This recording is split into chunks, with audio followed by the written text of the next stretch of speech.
Christians, your country needs you. Kailangan ka ng inang bayan. What is your response? Is it going to be a positive response, or you're just going to ignore? That's what we're going to talk about right now. Amen. Welcome to the communities of St. Paul, and praise God for another opportunity to be able to share to each and every one of you from the living Word of God. I'll be reading from 1 Timothy chapter 2. Especially nowadays, everybody is talking about Inang Bayan. The government is talking about it. The politicians, the newscasters, the bloggers, people are talking about Inang Bayan, Inang Bayan, Inang Bayan, para sa bayan, tinatanong ng bayan. But yet, si Inang Bayan ay nahihirapan pa rin. And I pray that this evening, we may receive the spirit of wisdom and revelation to each and every heart, in order that we may see not the opinion of man. Not the Philippines is a country with a population of 120 million, something like that. And the 120 million, when it's regarding politics, government, and those in authorities, we also have 120 million opinions. And I'm not here to share to you another opinion, but we would like to see what God has got to say about this.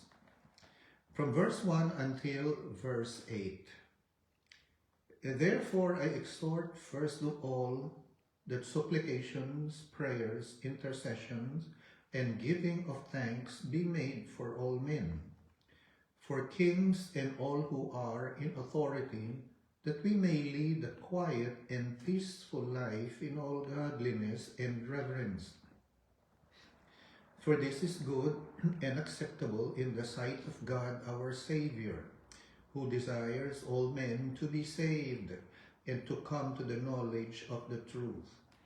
For there is one God and one mediator between God and men, the man, Jesus Christ, who gave himself a ransom for all, to be testified in due time, for which I was appointed a preacher and an apostle. I am speaking the truth in Christ and not lying, a teacher of the Gentiles in faith and truth. I desire therefore that men pray everywhere, lifting up holy hands without wrath and doubting. We'll stop there for a while. Look at this. There is no random words in the scripture. Every word, as Jesus said, every dot must be kuwit. Every dot and tittle of the law, maski yung ganon, maski yung ganon, they are inspired and they shall be fulfilled. It says here, first of all. First of all. If you're going to pray, whom do you pray first? What's the normal thing? Of course, like every one of us, we pray for our loved ones, for our family, for our circle, and then when we have time, we enlarge that circle. That's the normal thing. But here St. Paul, speaking, by the way, 1 Timothy is a pastoral epistle. St. Paul teaching Timothy, his disciple, because he was placing him there to put in order the things that have gone wayward in Ephesus. So he is instructing Timothy in pastoral ministry. He says here, first of all. I pray we are listening. What is first of all? Prayers, intercession, and thanksgiving be made for all men, and which is the first in all men, for kings and all who are in authority, meaning government officials, first of all. Why? That we may lead a quiet and peaceable life in all godliness and reverence. Verse 3, for this is good and acceptable in the sight of God our Savior. So the first of all, sinasabi rito, una sa lahat, ay maganda sa paningin at katanggap-tanggap sa paningin ng Diyos. That's why it's first of all. And then it says there, verse 4, who desires God, who desires all men to be saved and to come to the knowledge of the truth. So praying for kings, or in our time today, praying for government officials, those that lead, those that shape our society, those that shape governments, first of all, pray for them so that we may lead a quiet and peaceable life. And this is acceptable to God, who desires all men to be saved and to come to the knowledge of the truth. So meaning, this is conducive, a peaceful and quiet life is conducive to the gospel being spread and men being saved, men and women, people being saved. So there is much more speed and it goes faster whenever a society is peaceful and quiet and very much more conducive to the evangelization by the Word of God. Then, and here it says in verse 8, we will go there. However, let me bring an emphasis here. For kings and all who are in authority, that we may lead a quiet and peaceable life in all godliness and reverence. Ilang presidente na ba ang dumating? Ilang kulay na ba? Ubus na yung ating primary colors.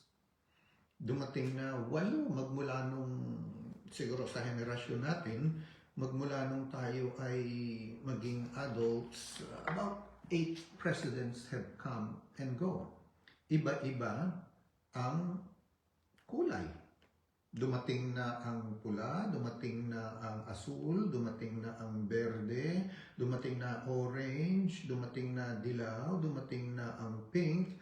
So, madami nang dumating, come and go, but yet si Inang Bayan na patuloy na sinasabi, sinasambit ng lahat ay nahihirapan pa rin. Hindi pa rin siya peaceful and quiet. Napakaraming opinion, napakaraming mga haka-haka. And if you realize, even friends, families are fighting over opinions. But yet, we still are where we are. Could it be na sinubukan na natin lahat? Pero the opinion of God ay patuloy nating hindi sinusubukan. Because it says there, a peaceful and quiet life does not depend on government authorities. It does not depend on any candidate. It does not depend on any politician, but it's dependent on God's people, who can bring about a peaceful and quiet life so that we can live in dignity, so that the gospel can fast and run, be shared, unhindered, unchecked by any kind of force or spirit. It is through and by the first of all. Ano yung true and the first of all? It is by the prayers of God's people. That's the one that brings the peace and quiet. Kung sakali lang sana na na sa dami ng bashing, sa dami ng criticism, sa dami ng alam nyo na, if we're able only to transform that into prayers, I believe that we can let God be God, and ang ating pinakamimithi at nais na mangyari ay tutuparin niya. Amen.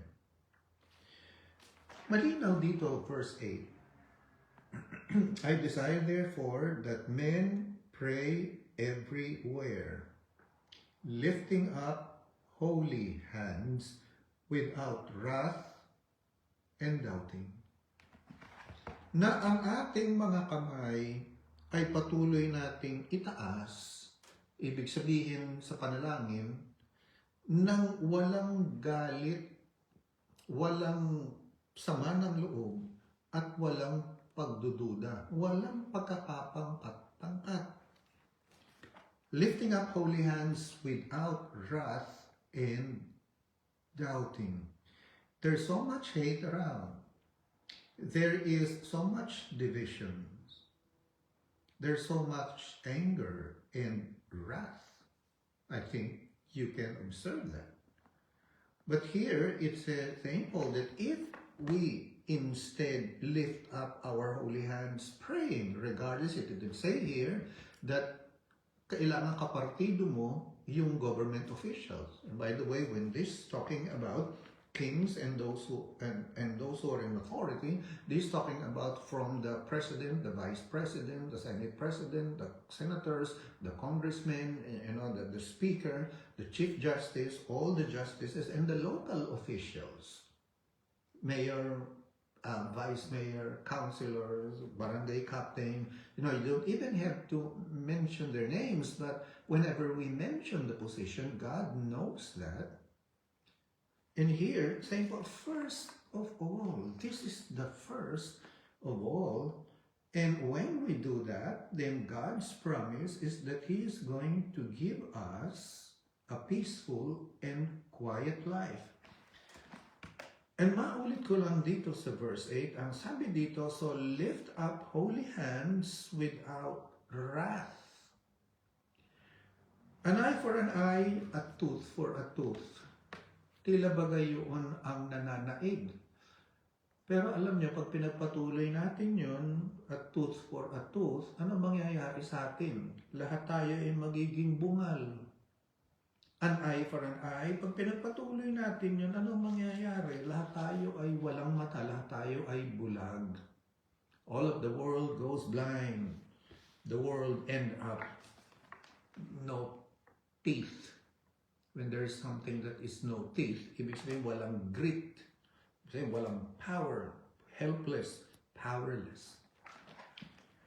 We have had all kinds of opinions.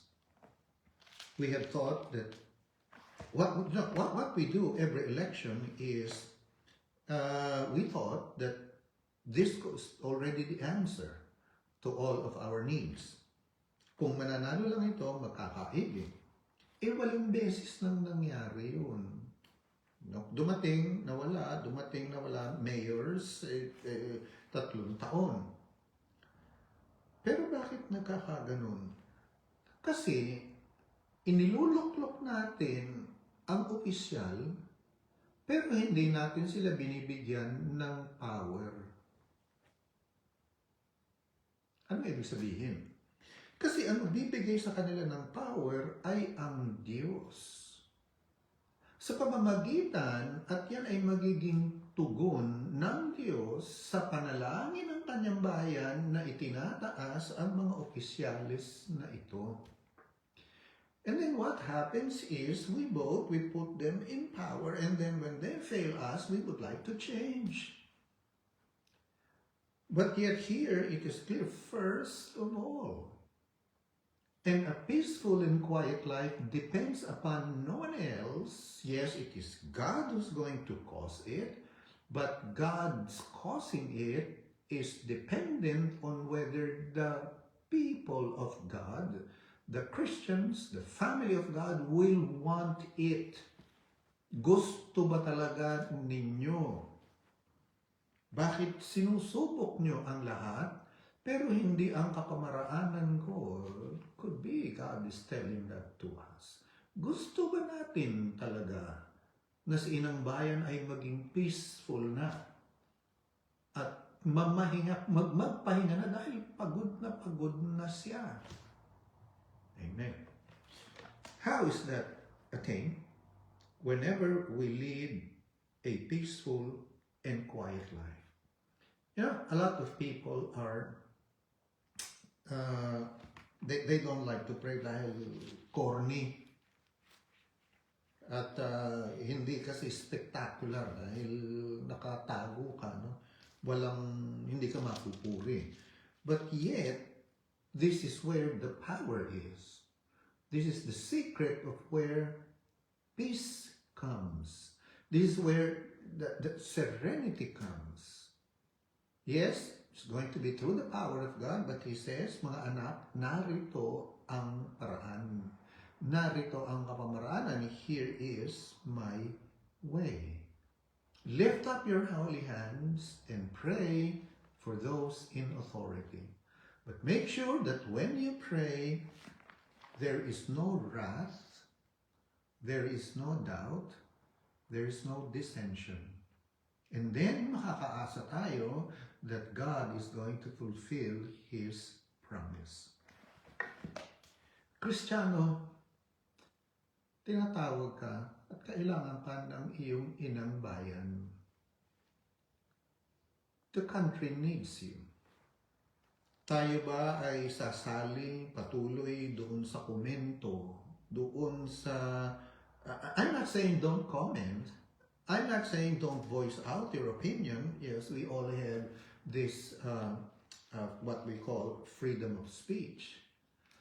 However, kung sakali lang sana na mas dadami ang magsasagawa ng opinion ng Diyos kaysa doon sa mga kanya-kanya tayong opinion, I believe we will have a better country. We will have a better and peaceful life. And then the gospel can spread more and there will be more for evangelization. Again, I repeat, this is not to say you cannot comment. Pero kung sa mas marami lamang sana, imbis na bashing, imbis na criticism, imbis na bickering, imbis na quarrels, that if we will give first place to the first of all, as St. Paul was teaching Timothy, then siguro yung matagal na nating minimiting peaceful and quiet life ay darating na rin finally in our midst. And I pray that you and I may trust God. I pray that we may give Him a chance in order to prove Himself. Anyway, God is God.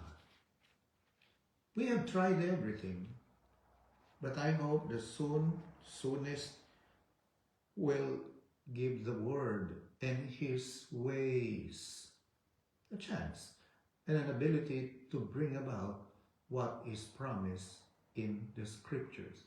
God is the Creator. He knows all things. He knows what's happening. He knows the weaknesses. But yet, in spite of all of this, He says, here is the way. Amen. Amen. I will stop here. And I pray that the light of this will come upon each and every one of us. that we may finally realize that a peaceful and quiet life is attainable. Maaari itong mangyari, ngunit lumingon tayo doon sa dapat nating lingunan. Panay ang lingon natin sa tao, panay ang lingon natin sa partido, panay ang lingon. I'm not saying that they are evil, that's not the point. It's not saying that this one is God, this one is good, this one is evil, that's not the point. Ngunit, gaano kadami sa atin ang lumilingon doon sa opinion ng Diyos o doon sa kanyang konsero, sa kanyang counsel.